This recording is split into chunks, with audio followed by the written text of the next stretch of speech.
America और Israel के हमले के बाद ईरान और खाड़ी क्षेत्र में तेजी से बदलती परिस्थिति के बीच भारत ने सभी पक्षों से संयम बरतने की अपील की है और सभी राष्ट्रों की संप्रभुता का सम्मान करने का आग्रह किया है। विदेश मंत्री ने क्या कहा?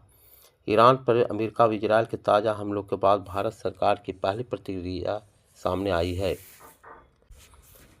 विदेश मंत्रालय ने शनिवार को एक बयान जारी किया। इस बयान में कहा गया कि भारत ईरान और खाड़ी क्षेत्र में हाल के घटनाक्रमों को लेकर गहरी चिंता व्यक्त करता है। गुजरात विधानसभा में मतदाता सूची संशोधन को लेकर बड़ा विवाद सामने आया है। विपक्ष ने फॉर्म 7 के जरिए मतदाताओं के नाम पर हटाने का आरोप लगाया, जबकि सरकार ने प्रक्रिया को पूरी तरह कानूनी बताया। स्पीकर ने चुनाव आयोग के अधिकारों पर चर्चा सीमित रखते हुए प्रशासनिक पहलुओं पर बहस की अनुमति दी है। पश्चिम बंगाल में मतदाता सूची के विशेष पुनः निरीक्षण के बाद कुल मतदाताओं की संख्या 7 करोड़ से ज़्यादा हो गई है। इस प्रक्रिया में लाखों नाम हटाए गए और नए मतदाता जोड़े गए। वहीं 60 लाख से अधिक मतदाताओं के मामलों की जांच अभी चल रही है, लेकिन उन्हें फिलहाल सूची में रखा गया है। कांग्रेस ने एक बार फिर पीएम नरेंद्र मोदी के हालिया इजरायल दौरे की आलोचना की और इसे शर्मनाक विपक्षी पार्टी ने कहा कि इस दौरे से बिना उकसावे का कार्रवाई को मौन समर्थन की धारणा बन सकती है। आंध्र प्रदेश के काकीनाडा जिले में एक पटाखा कारखाने में हुई विस्फोट में कई लोगों के घायल होने की आशंका है। एक स्थानीय समाचार चैनल के अनुसार बेटलापलेम गांव में पटाखे बनाते समय विस्फोट हुआ। पटाखे बनाने वाली इकाई में करीब 20 लोग काम कर रहे थे और आशंका है कि उनमें से कई लोग फंसे हुए हैं। मणिपुर के राज्यपाल अजय भल्ला ने शनिवार को दिल्ली में केंद्रीय गृह मंत्री अमित शाह से मुलाकात की। राज्य से संबंधित विभिन्न मुद्दों पर चर्चा की। मणिपुर में फरवरी की शुरुआत में एक नई सरकार ने सत्ता संभाली है। इसी बीच मध्य प्रदेश के मुख्यमंत्री मोहन यादव ने भी यहां गृह मंत्री शाह से मुलाकात की और दोनों नेताओं ने राज्य से संबंधित विकास मुद्दे पर चर्चा की। उड़ीसा के पूर्व मुख्यमंत्री बीजेपी प्रमुख नवीन पटनायक ने राज्यसभा के 2 सीटों के लिए पार्टी के उम्मीदवारों के नामों का ऐलान कर दिया।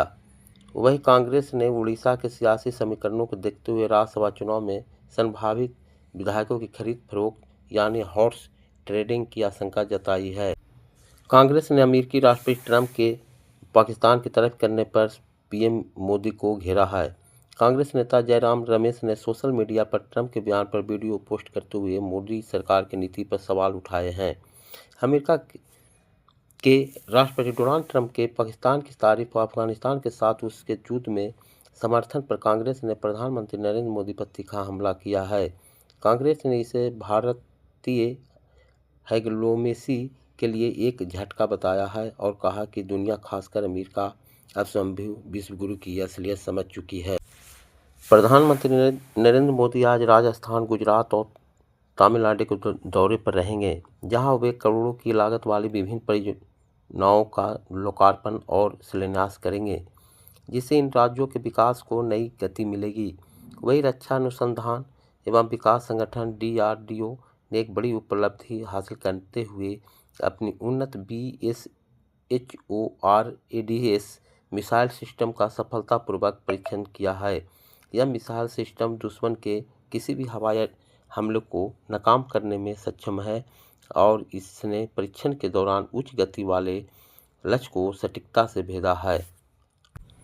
ईरान से लगी सीमा के पार एक अलग संघर्ष में पाकिस्तान सेना ने तोपखाने और वायुसेना के समर्थन से अफगानिस्तान के भीतर कई सैन्य ठिकानों पर हमला किया है। पाकिस्तान ने दावा किया है कि अफगानिस्तान की ओर से किए गए सीमा पार हमले के बाद उसकी जवाबी कार्रवाई 300 से अधिक अफगानी सुरक्षाकर्मी मारे गए हैं। हालांकि अफगानिस्तान ने इन आंकड़ों को खारिज किया है। दोनों ही पक्षों की ओर से बताए गए हताहतों के आंकड़े की स्वतंत्र रूप से पुष्टि नहीं की जा सकती है। पाकिस्तान और अफगानिस्तान के बीच हाल में भड़की भीषण झड़पों के बीच संयुक्त राष्ट्र प्रमुख ने तुरंत संघर्ष विराम की अपील की है। पड़ोसी देशों के बीच बढ़ते तनाव को लेकर अंतर्राष्ट्रीय समुदाय में चिंता बढ़ती जा रही है।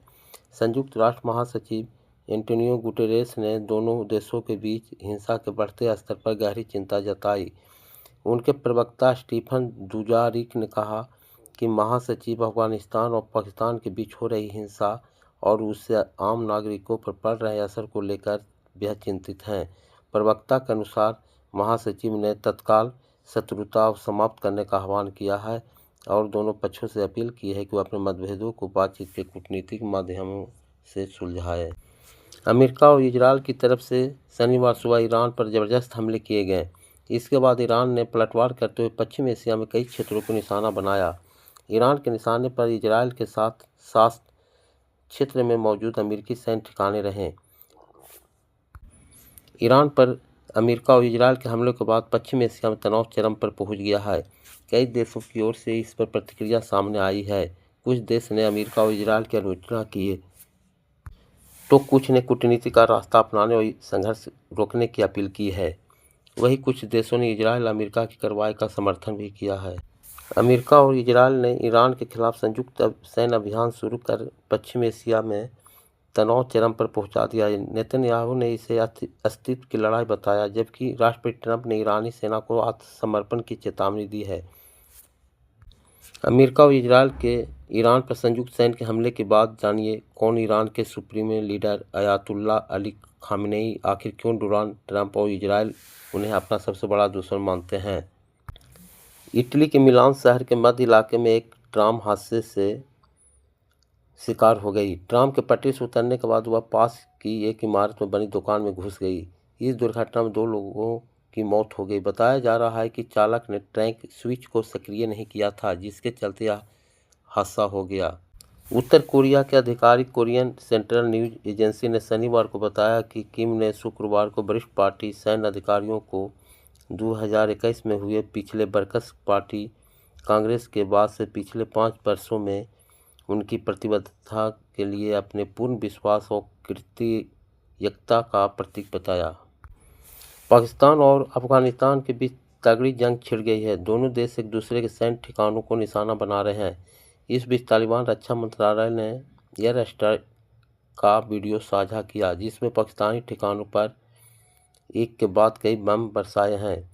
पाकिस्तान और अफगानिस्तान की खुली जंग छिड़ गई है। पाकिस्तान को तालिबान करारा जवाब दे रहा है। दिन के उजाले में हमले के बाद तालिबान भी चुप नहीं है।